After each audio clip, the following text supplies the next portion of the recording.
I was sitting in that cold, mahogany-paneled conference room, heart pounding so hard I could barely hear the words coming out of Daniel's mouth. His jaw was clenched, eyes blazing with betrayal, as he pointed a trembling finger at me in front of everyone. His lawyer, his sister, even the notary. You were just waiting for Dad to die so you could grab his money. A gold digger. That's all you ever were. I couldn't breathe. I felt my chest tighten as if a noose had wrapped around my lungs. Daniel, how can you say that? After everything, after 5 years.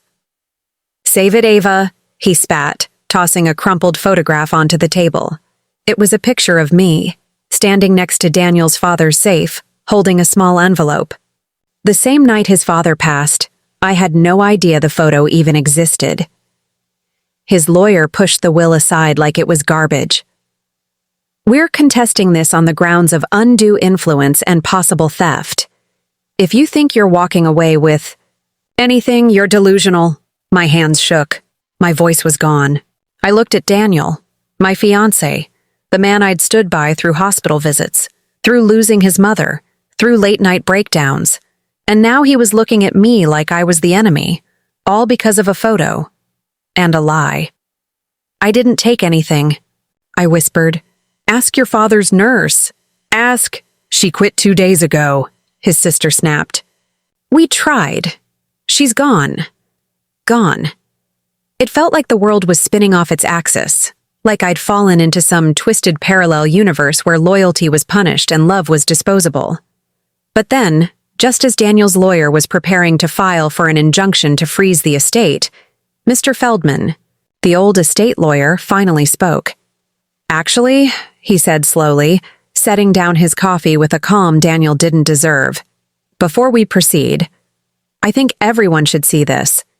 He pulled out a USB stick, plugged it into the flat screen.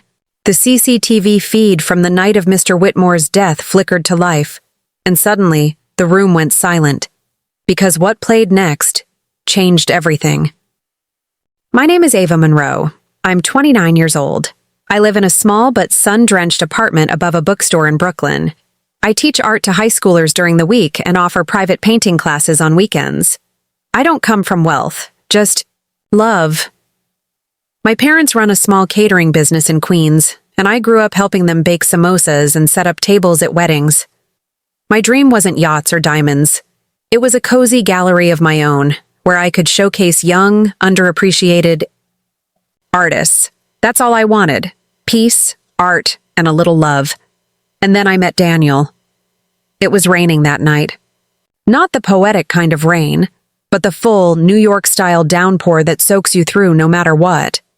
I was closing up the studio when he appeared, disoriented, drenched, and late. Are you the instructor? He asked, pushing back his wet, tousled hair.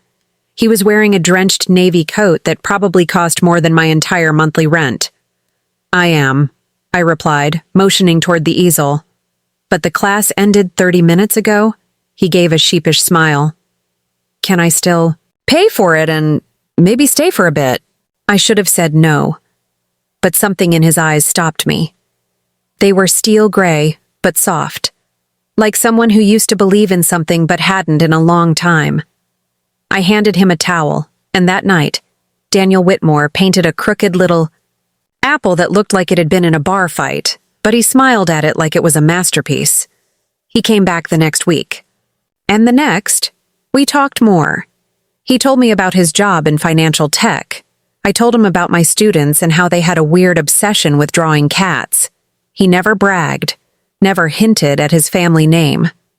It wasn't until our 6th coffee date that I found out he was the only son of Gregory Whitmore, founder of Whitmore Industries and a billionaire in the old-school champagne and golf kind of way. Our worlds were different, to say the least. I lived paycheck to paycheck. He had a driver and a wine cellar. But Daniel wasn't showy. He never tried to impress me with money. He brought me cheap bouquets and sat through my favorite indie films with subtitles. He held my hand in museums and got paint under his fingernails when he helped me prep canvases. And when he told me he loved me on the high line as the sun set behind the skyline, I believed him with every fiber of my being. For the first time in my life, I let myself imagine a future that was a little bigger. Meeting his family, though, that was when everything shifted.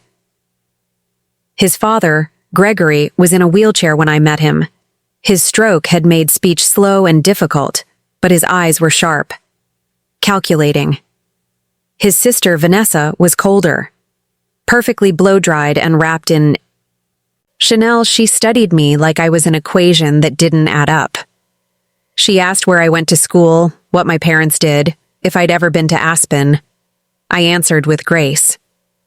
But I could feel the judgment hanging in the air like invisible smog.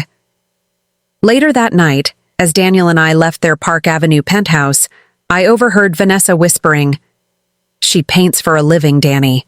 Are you serious?" I wanted to laugh, not because it didn't hurt, but because I'd been there before. People like Vanessa think money is pedigree. But love? Love doesn't read bank statements. Daniel held my hand tighter as we left. He didn't say anything, but I knew he'd heard it too. The months that followed were a whirlwind. Daniel's father's health declined, and Daniel started spending more time at his childhood home. I was there too, helping when I could, painting small watercolors for the elder Whitmore's room to brighten the walls.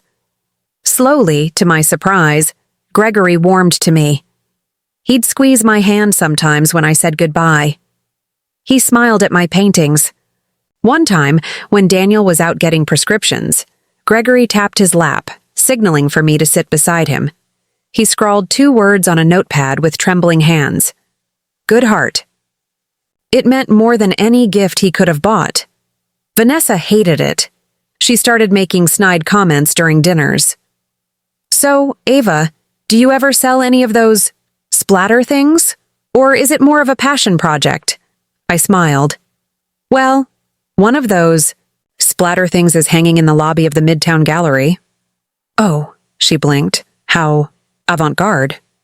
I knew what she was doing. Undermining, dismissing, drawing a line between them and me. But Daniel always chose me. He defended me, stood up to his sister, told me. One rainy night as we lay on the couch in my apartment, I'd trade every cent of my inheritance if it meant keeping you. I believed him. Then his father died. It was peaceful. In his sleep. No pain, just stillness. Daniel was devastated. I stayed by his side every moment, arranged flowers, helped plan the memorial, cooked when he couldn't eat. Slept on a chair by his bed when the grief made him quiet and distant. Vanessa was strangely calm, controlled, and then came the will. Mr. Feldman, the family's longtime attorney, arranged the reading at the Whitmore estate. Vanessa walked in like she was already in charge. Daniel wore the same suit he'd worn to his father's funeral, wrinkled, hollow-eyed. I sat quietly in the corner until my name was mentioned. Gregory. Whitmore had updated his will 6 weeks before his death. He left the house to Daniel, the company shares to both children equally, and to me, $2.5 million and full ownership of his private lake house in Vermont. The room went dead silent. Even I was stunned. Vanessa. She looked like she'd swallowed battery acid. "Excuse me?" She choked. "He left her the lake house?" Mr. Feldman nodded. "It's all legally documented." That's when things started to unravel. Daniel was quiet for days. He didn't accuse me. Not at first. But I could see something had shifted. The way he looked at me. How his hand would pause before reaching for mine. How his smile no longer reached his eyes. Then came the photograph. Someone had anonymously sent it to Vanessa.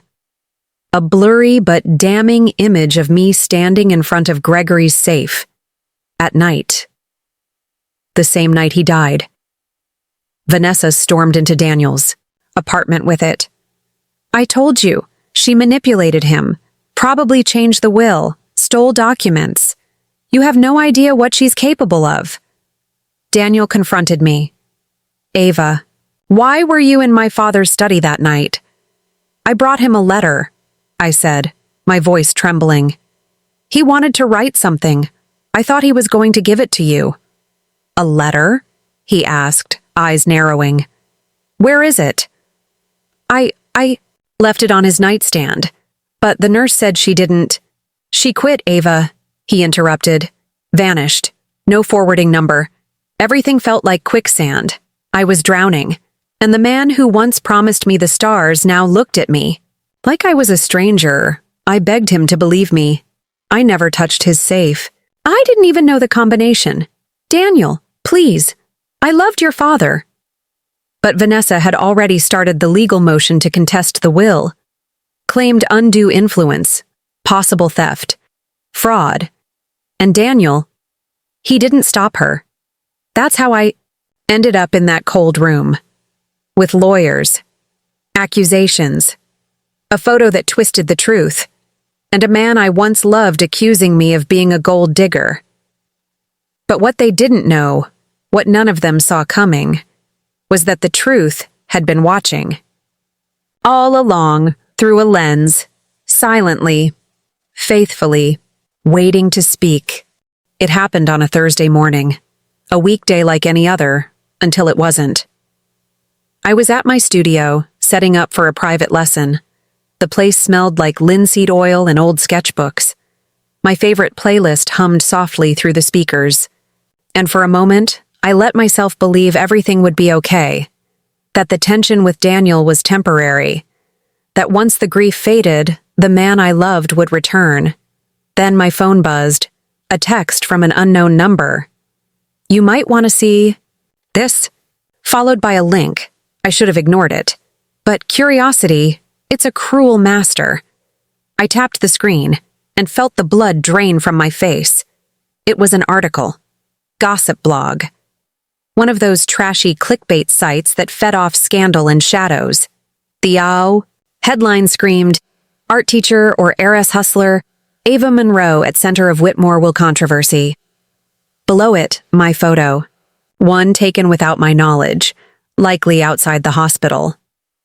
The article accused me of charming Gregory Whitmore during his weakest days, hinting at manipulation, suggesting I seduced an ailing billionaire to rewrite his legacy. They had posted the blurred photo, too, me in front of the safe, but now it had a red circle around it, like a target. I couldn't breathe. I scrolled through the comments, hundreds of them, cruel, blistering. Typical gold digger. Wow, she played the long game. Respect.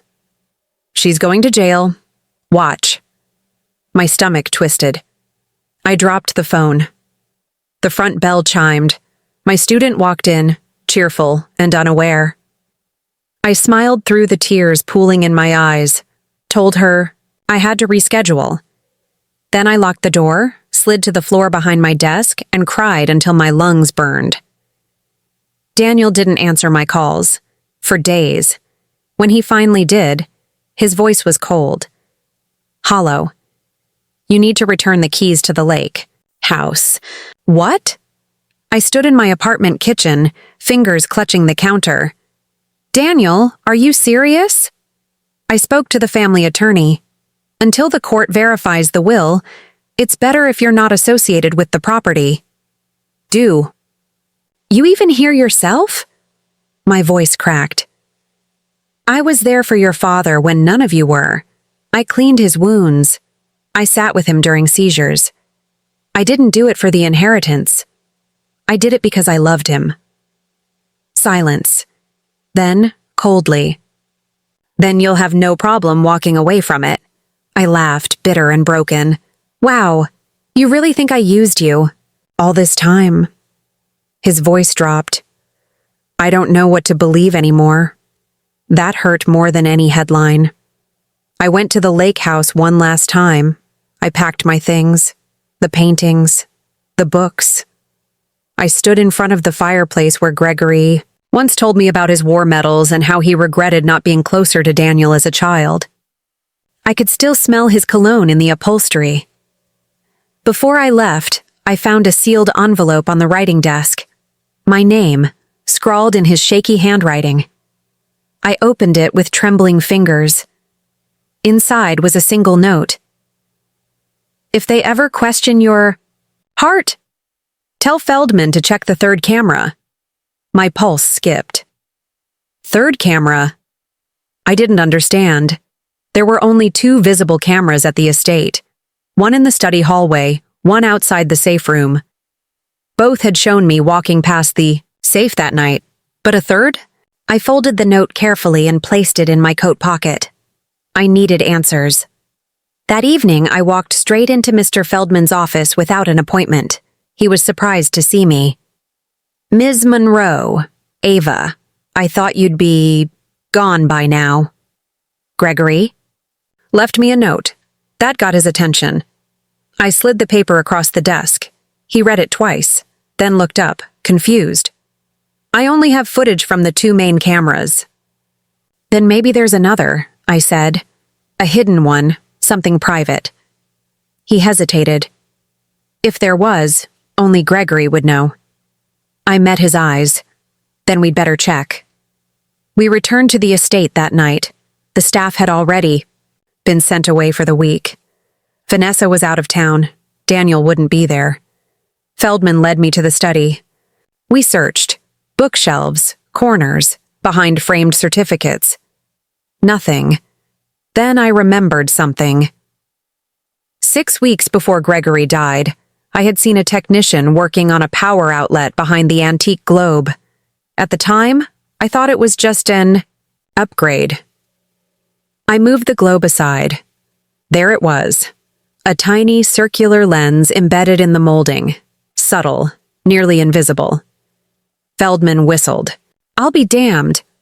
It took him 2 hours to access the feed. What we found made my skin crawl.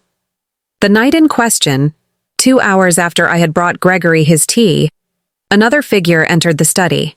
Vanessa. She wasn't alone. She was carrying a small black pouch and gloves. Feldman leaned forward, eyes wide as the footage played. Vanessa crept into the room wearing surgical gloves and moving with practiced precision. She opened Gregory's safe without hesitation, entered the combination in seconds. She wasn't searching. She knew exactly what she was looking for. She's done this before, I whispered. That's not a woman snooping. That's a woman executing a plan. Feldman froze the frame. She claimed she hadn't entered the study in months, that the safe was untouched. I knew it, I breathed. Gregory must have known too. That's why he installed this third camera, not to watch me, to catch her. But the footage didn't stop there. 2 minutes later, another figure entered the frame. Daniel. He looked stunned, almost afraid. Vanessa spun around, whispering something too low for the audio. But Feldman turned up the gain. Static fuzz gave way to voices. If you say anything, Vanessa snapped, I'll show them the photos. I'll ruin her. You think Ava can survive? That kind of scandal. She's barely surviving now. Daniel didn't move.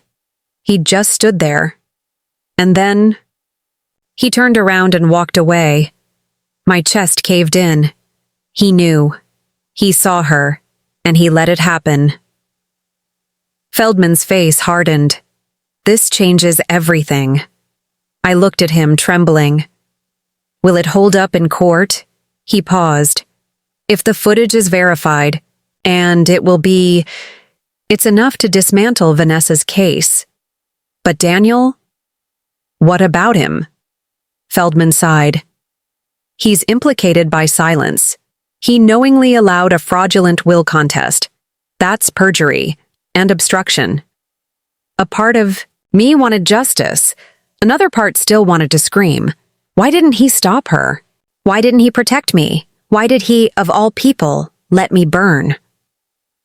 The next morning, I packed the footage onto a drive. I walked through Central Park with it clenched in my hand, like it weighed 50 pounds. Feldman was handling the legal end, but I had something else in mind. I needed the truth out, publicly, because what they took from me wasn't just a house or money. It was my reputation, my name, my future. I called in a favor from Layla. Layla was a former student, now a fast-rising journalist for an online news outlet, a bulldog with a heart of gold. She met me in a cafe, her eyes wide as I handed her the drive. "I need this to go public," I said. "The footage, the voice, everything." She watched the video in stunned silence, then looked up, her jaw set. "They tried to destroy you," she said. "I'll make sure this goes everywhere." Hours later, the internet exploded. The headline hit hard. Exclusive. Whitmore heiress caught on tape manipulating father's will. Footage exonerates accused. Art teacher. The video went viral. News anchors debated the ethics. Podcasts dissected Vanessa's motive. Online forums that once called me a gold digger now flooded with apologies and angry cries for justice. But nothing prepared me for the moment Vanessa went live. Yes, live. On her Instagram, looking fragile, hurt, teary-eyed.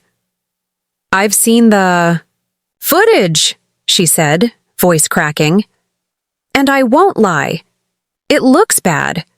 But people don't know the full story. My father was not in his right mind. He was manipulated, not by me, but by someone else. Someone who's painted herself as the victim from the beginning." I froze. She was talking about me.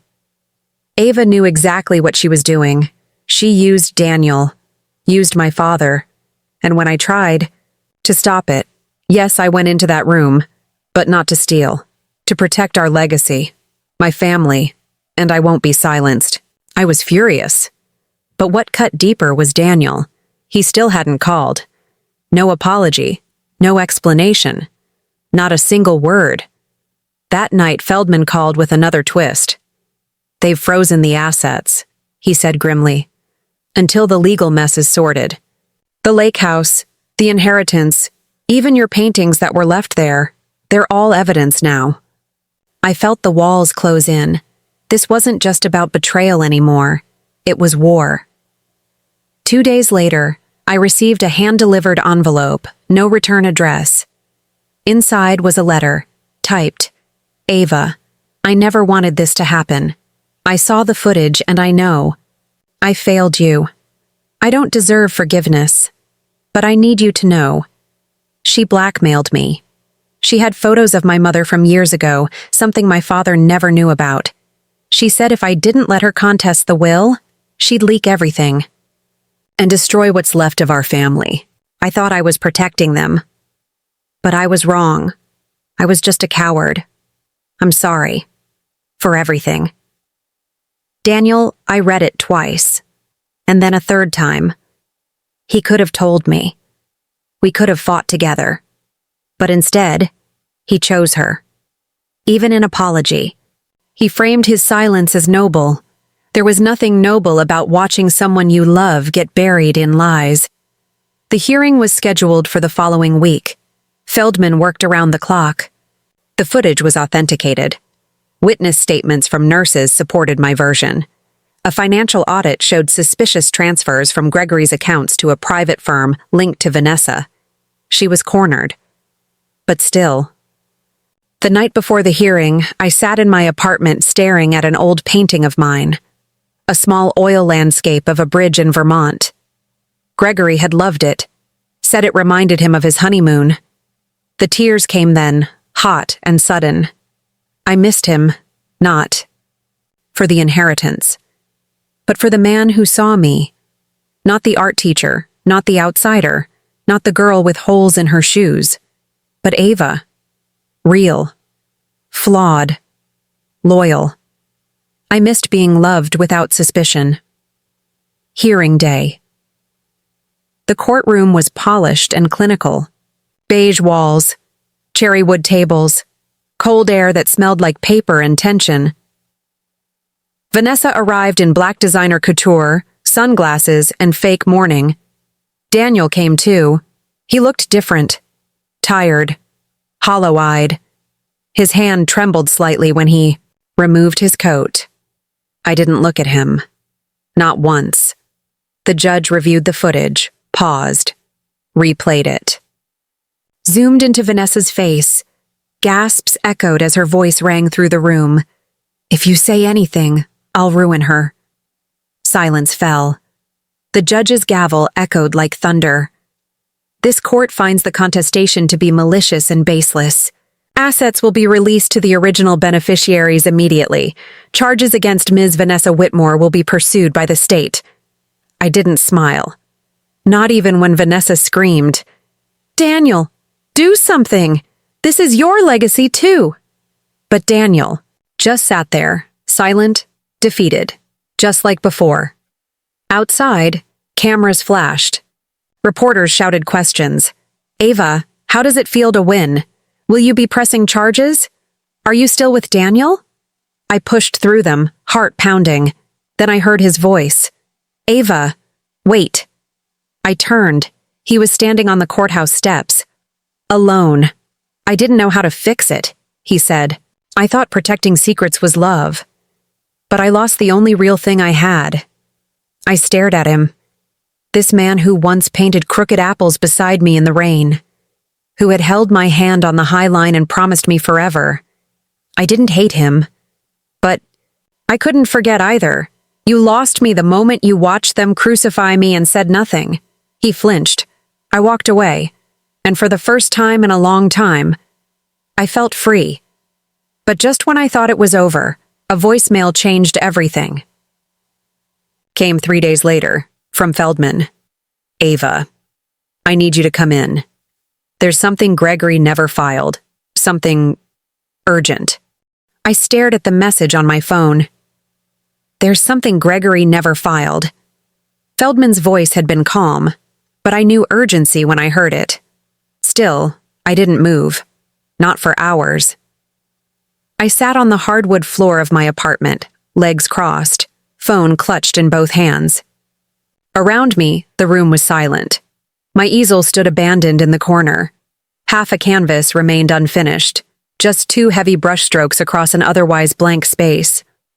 I hadn't painted since the scandal, since he called me a gold digger. The only sound was the rain tapping gently against the windows. A soft, rhythmic reminder of the storm outside, and the one inside me. I had won. I had my name back. My dignity. My legal standing, and yet I felt hollow, like a ghost with no grave to rest in. I didn't cry in court. I didn't cry when Vanessa was escorted out by security. I didn't cry when the media turned on her like hyenas. But now, alone, I broke. It came slow at first, a shallow breath that turned into a sob, then a sob that turned into a howl. I crumpled onto the floor. My entire body shook, not just from grief, but from exhaustion, from everything I had held inside for too long. The betrayal, the lies, the silence. Daniel. I wanted to scream his name and curse it at the same time. I wanted to erase every memory of his laughter from my heart. I wanted to forget the way his fingers once gently tucked my hair behind my ear when I painted. How do you grieve someone who's still alive? How do you recover from a betrayal that didn't come with daggers, but with silence? As I cried, a memory came crashing back like an avalanche I never saw coming. I was 13, standing in the principal's office while my mother begged them not to expel me. There had been an incident. A boy had stolen my sketchbook, torn out my drawings, and pinned them to lockers with the word slut scrawled across them. When I confronted him, I snapped. I pushed him. He hit the floor. No bruises, no blood. But the world never needs a good reason to punish a girl who speaks up. The principal had looked at me with those same cold, clinical eyes I'd see again as an adult. Maybe you're just too emotional for this school. I had learned the lesson early. If you cry, they'll call you unstable. If you fight, they'll call you dangerous. And if you stay quiet, they'll destroy you anyway. So I stopped. Crying. I buried everything. Until now. I pressed my back against the wall and stared at the ceiling. I wasn't mourning just Gregory or Daniel. I was mourning the girl I had once been. The girl who believed that love was enough. That talent could make a life. That loyalty meant something. She was gone now, burned to ash under the heat of public humiliation and private betrayal. I whispered into the darkness, voice barely audible. "Why did you leave me, Gregory?" The tears came again, this time softer, like raindrops on bare skin. When the flood finally stopped, I crawled toward the easel. My knees throbbed, my eyes stung. But my fingers itched for something, anything, to pull me out of the black hole I'd fallen into. I picked up a brush, dipped it into the thickest black paint I had, and I painted. Wild, angry, raw. No shapes, no logic, just motion, just feeling, just pain. The strokes came like screams, violent and unfiltered, and when the canvas was finally full, I stepped back. It was ugly, chaotic, beautiful, like grief, like truth. My phone buzzed again. Another voicemail. Time from Layla. "Hey, I just wanted to say, you're braver than you think. The world's watching you now. And this time, they're seeing the real you. Take your time. Heal. Then rise.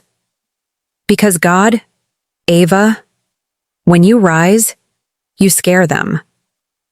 I closed my eyes. Maybe I hadn't lost everything. Maybe the girl I thought was dead was just waiting for this moment. For me to burn everything down so she could build something new.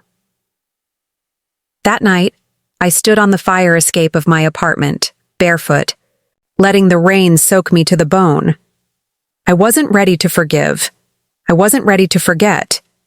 But I was ready to move forward, one step at a time. The next morning, I walked into Feldman's office, soaked to the skin, hair still damp. He didn't even blink, just slid a folder across the desk. "This," he said, "is what Gregory never filed." I opened it, and what I saw inside changed everything I thought I knew. Feldman's office was dim, the gray light from the window spilling over the dark leather furniture and framed law degrees. But all I saw was the folder he'd slid across the desk. I picked it up slowly, heart thudding in my chest. Inside was a letter, Gregory's handwriting, slanted, uneven, shaky. "Ava, if you're reading this, I've already gone, and I wish I had more time to prepare you. But the truth is, I always knew Vanessa would come after you. She's brilliant, but broken. And when power mixes with resentment, it can turn lethal. This letter won't fix what's been done to you, but maybe it'll help you take back control. I didn't just leave you the house or the money. I left you something else, something she doesn't know exists. Inside the lake house safe is a second will, dated and signed. I never filed it through Feldman because I was afraid.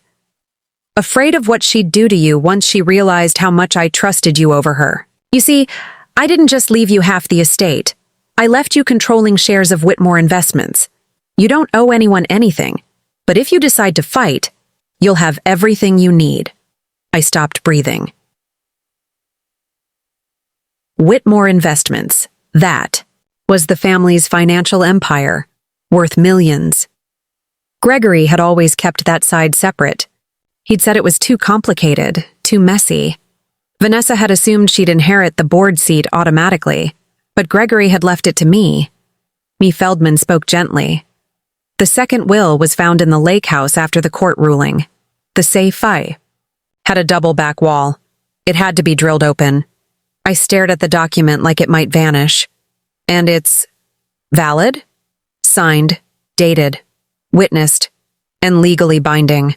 The court already ruled in your favor. This just gives you another card to play. What happens if I claim the board seat? Feldman gave me a look that was half pride, half warning. You become Vanessa's boss. That night, I sat at my kitchen table staring at the paperwork in front of me. I could do nothing. Let the estate settle. Walk away. Move somewhere quiet. Start over. Or I could take the seat and show her what real power looked like. The next morning, I made my decision. I called Feldman. I want it, I said. I'm taking the seat. His silence only lasted a second. Good. Then you'll need to prepare. The board won't go quietly. 1 week later, the Whitmore Tower was 26 stories of glass, steel, and entitlement. I stepped through the front doors in a sleek navy suit and low heels. No makeup, no entourage. Just me, and the legacy I was about to claim. Security buzzed me through to the private elevators. When I entered the boardroom on the top floor, the room went still. 8 men in tailored suits, 1 woman, and at the far end of the table, Vanessa, her eyes narrowed the second she saw me. What is she doing here? Feldman stepped in behind me. She's here because she now holds the controlling shares. Laughter broke out from one of the board members. That's ridiculous. Feldman calmly slid the new will onto the table. Dated, signed, witnessed, and authenticated. You can verify it with your own legal team. But make no mistake, Ms. Ava Clark now has final say on any board vote requiring majority interest. Vanessa rose from her chair. You're not part of this family, she hissed. I looked her straight in the eye. Gregory disagreed. The next few days were a blur. Meetings, media firestorms, whispers in hallways and side glances in elevators. But with Feldman's legal firepower and Layla's reporting keeping public sentiment firmly in my favor, the board began to shift. They didn't care about drama. They cared about stability, and I provided it, quietly, strategically. I didn't go after Vanessa publicly, yet, but I made it clear behind closed doors. The Whitmore name would no longer be synonymous with cruelty and corruption. It would be rebuilt on something else. Honor, integrity, decency. 3 words that had almost been drowned by Vanessa's greed.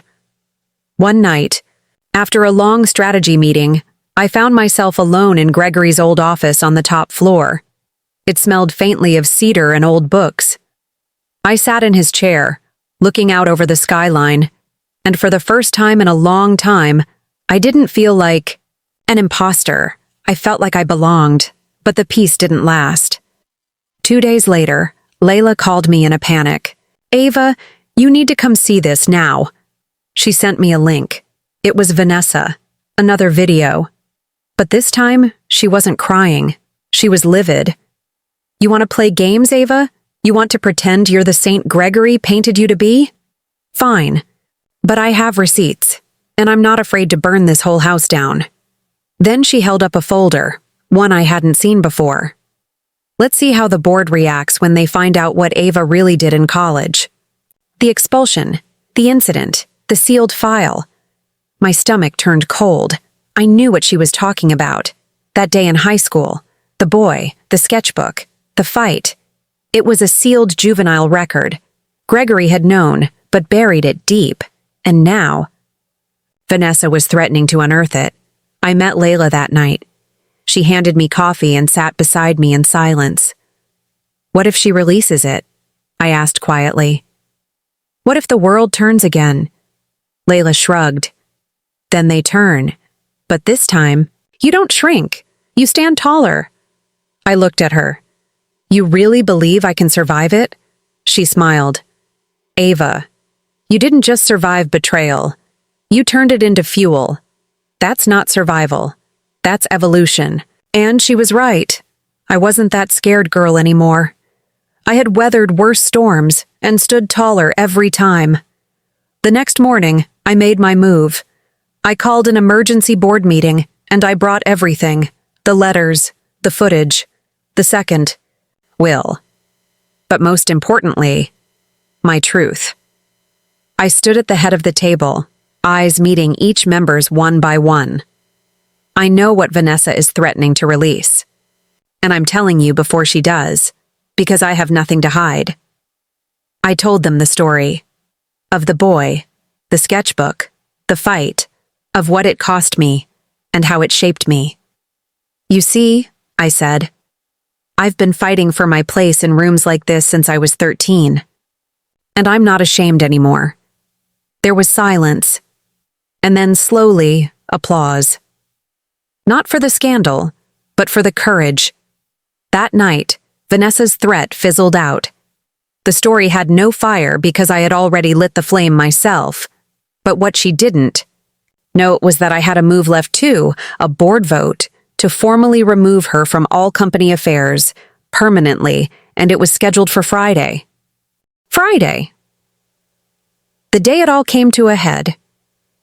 The boardroom was colder than usual, despite the early spring sunlight filtering through the glass windows of Whitmore Tower. Every seat around the long mahogany table was filled. Men and women in suits murmured, quietly, scrolling through their tablets, stealing glances at the two women seated at opposite ends. Vanessa sat in Gregory's old chair, her posture straight, jaw set, perfectly curated rage simmering behind her eyes. I sat opposite her. No lawyers, no advisors, just me and the truth. Feldman stood between us like a referee before a heavyweight match. He cleared his throat. Today's meeting has a single item on the agenda. A vote to remove Ms. Vanessa Whitmore from all executive and advisory roles, per Clause 6B of the shareholder agreement. This is an executive motion brought forward by Ms. Ava Clark. Vanessa scoffed. Are we really doing this? She said, loud enough for the room. Because a grieving woman in a midlife crisis thinks she can play CEO? I didn't flinch. I stood up, calm, deliberate. No, Vanessa. We're doing this because you weaponized grief and turned it into manipulation. You tried to burn down the company your husband spent decades building, just to hurt me. Her lips curled. You're not even family.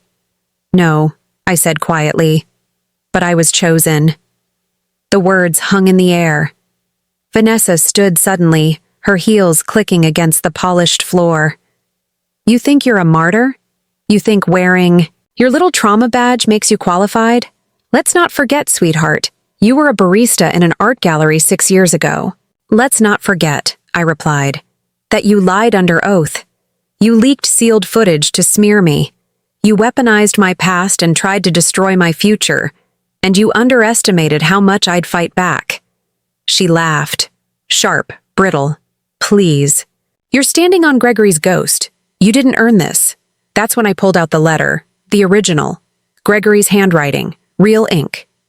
Paper faded at the edges. I passed it to the board. They passed it down.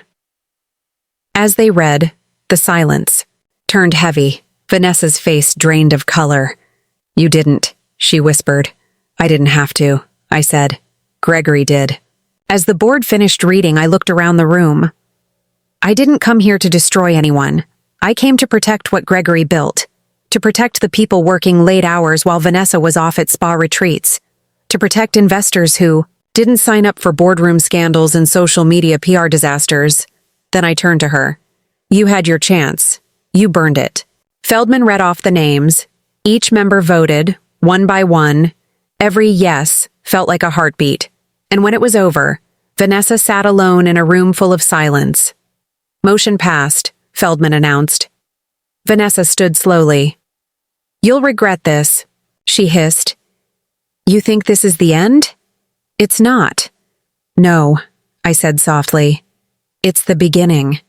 She leaned in close. He pitied you, you know. That's why he gave you anything. You were a stray dog he found in the rain. I didn't. Flinch. Maybe, I said. But I'm the one who made it through the storm. She turned to walk. Security opened the doors. The woman who once ruled the company like a queen walked out without her crown. Hours later, as I packed up Gregory's old office, my office now, I heard the door creak. Vanessa. Alone. No entourage. No venom, just eyes rimmed red, hands shaking slightly. "I should hate you," she said quietly. "You do.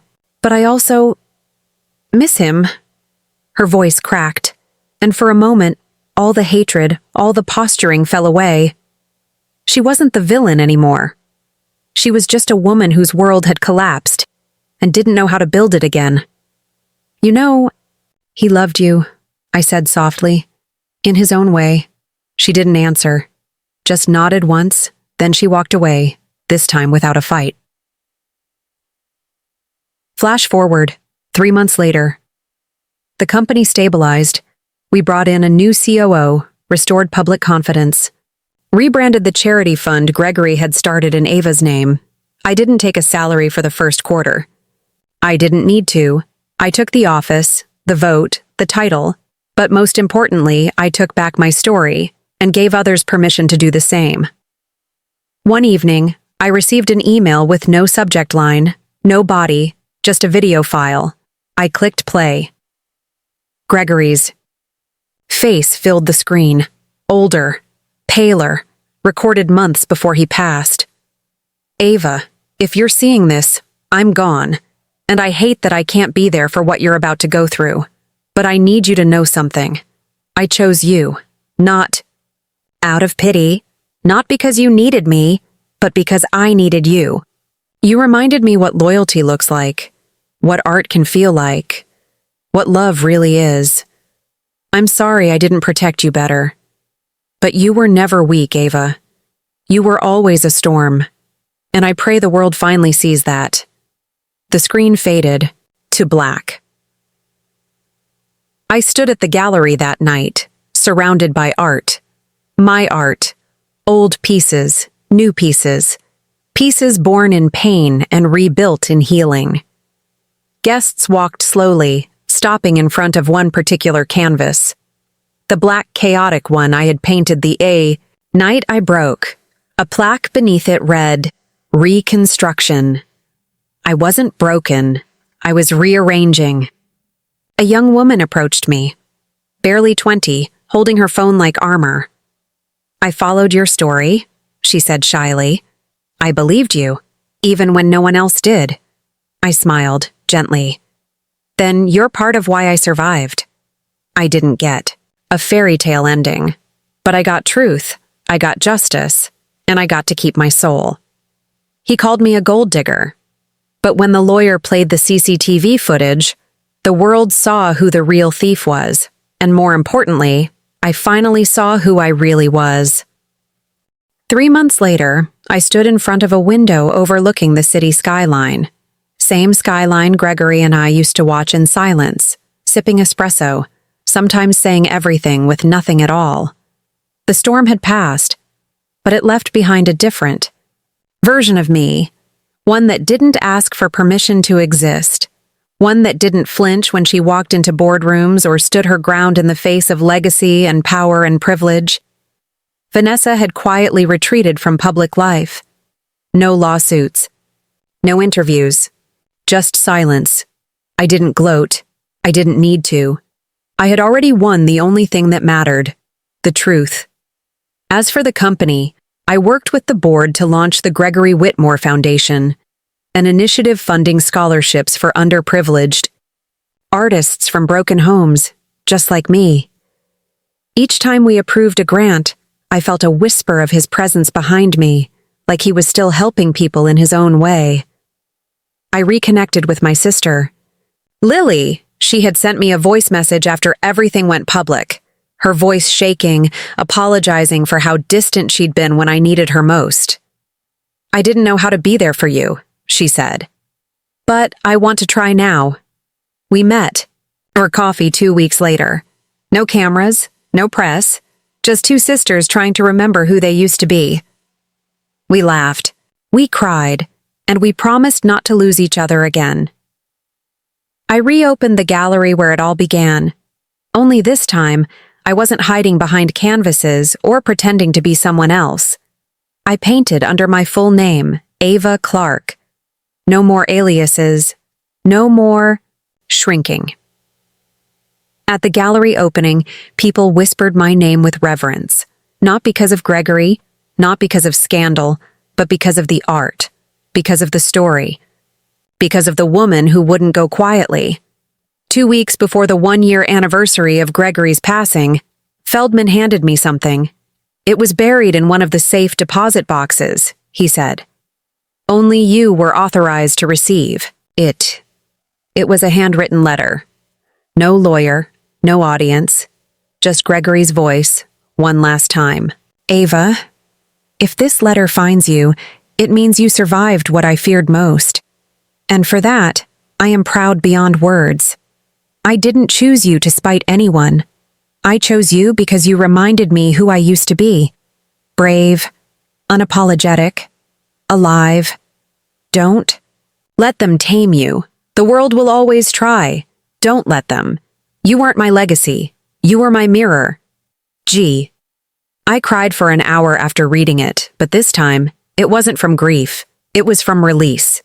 They say rock bottom teaches you things that mountaintops never could.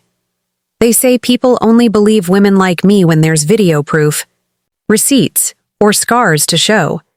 And they say power always belongs to the ones who speak the loudest. But I've learned the truth is quieter than that. Truth doesn't scream. It waits. And when the time is right, it levels everything. Today, I walk into rooms with my head high, not because I need to prove myself, but because I already have. To them, to him, to me. I don't know what storms you've weathered. I don't know who called you names when they were threatened by your growth.